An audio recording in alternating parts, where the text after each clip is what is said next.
Hello everyone, welcome to my channel. Please subscribe and hit the bell icon. RHOC Tamra judge and the **** while drinking.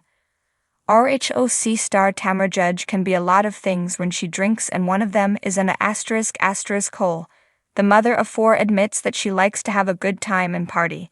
Yet, there are moments where the alcohol can take control, and she can become a vicious person.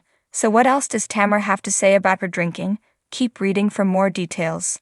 RHOC Tamra judge and the **** while drinking. This season of RHOC has dealt a lot with drinking and the issues that can come from abusing alcohol. Shannon Beater was arrested for a DUI hit and run shortly after the season 17 reunion.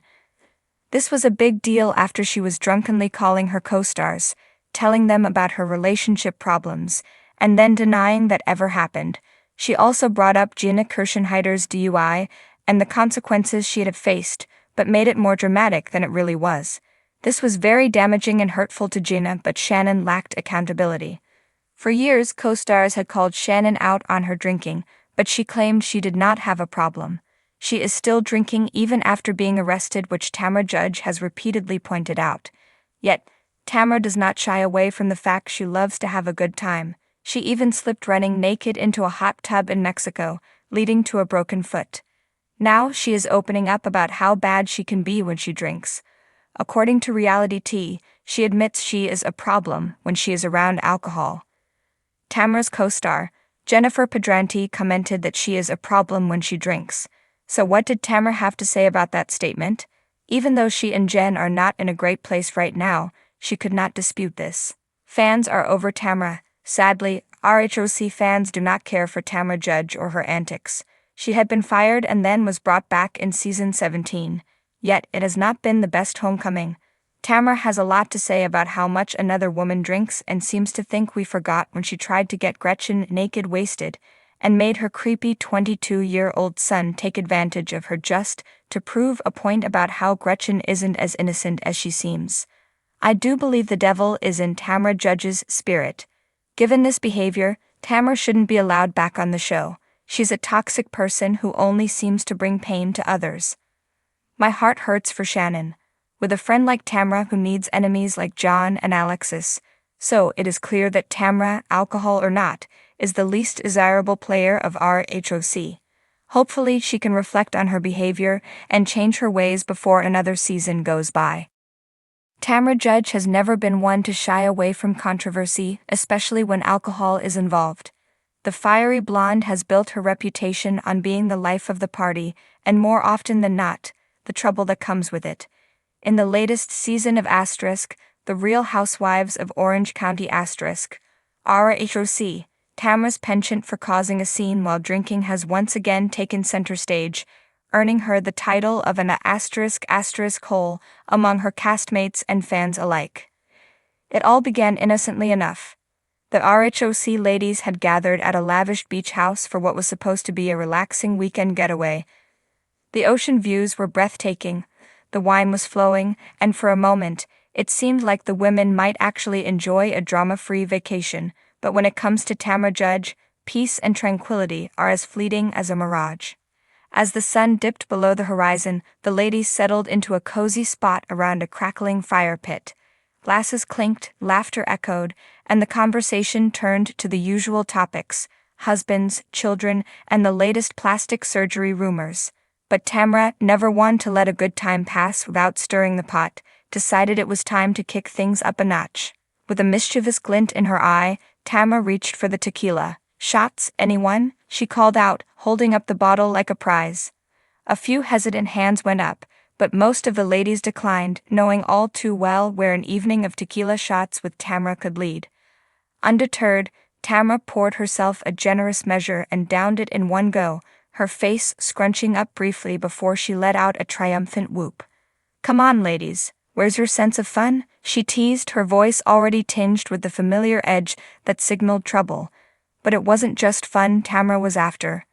No, she had something else in mind, a confrontation that had been brewing beneath the surface for weeks.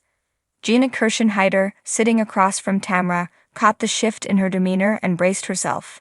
She'd been on the receiving end of Tamra's drunken wrath before, and it was never pretty. Tamra, maybe we should take it easy tonight, Gina suggested, trying to defuse the situation before it escalated.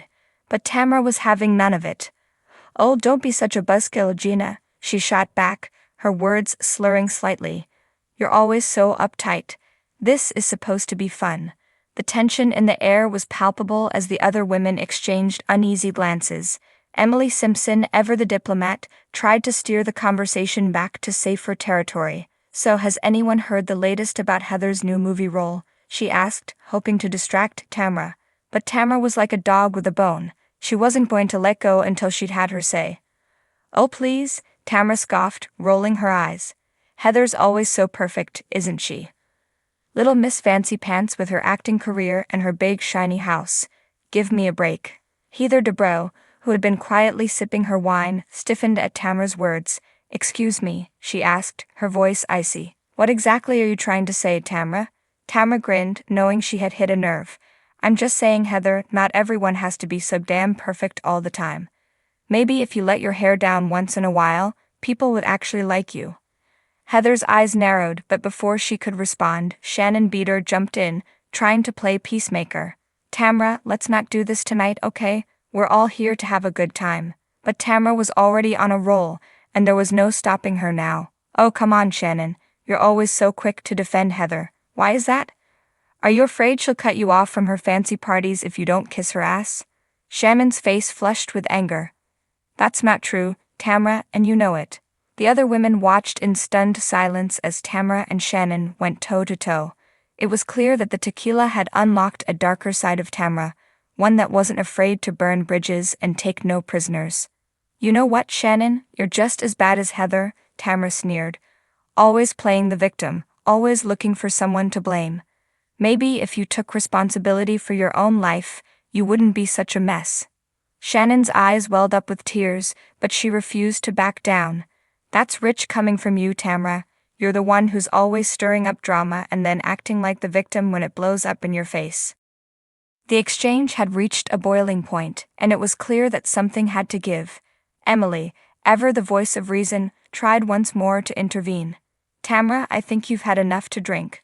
Why don't we call it a night? But Tamra, drunk on both alcohol and the adrenaline of the fight, was having none of it. Oh please, Emily, don't act like you're above it all. You love this drama as much as the rest of us. Emily sighed, realizing that reasoning with Tamra in her current state was a lost cause. The other women seemed to agree, and one by one, they began to make excuses to leave the fire pit and retreat to their rooms.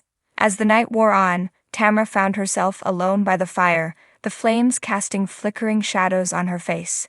The adrenaline that had fueled her outburst began to fade, replaced by the cold realization of what she had done. She had once again let her temper and her drinking get the best of her, and in the process, she had alienated the very friends she claimed to care about. The next morning, Tamra awoke with a pounding headache and a pit in her stomach. The events of the previous night came rushing back to her, and she cringed at the memory of her harsh words and the hurt she had caused. She knew she had gone too far, and that making amends wouldn't be easy.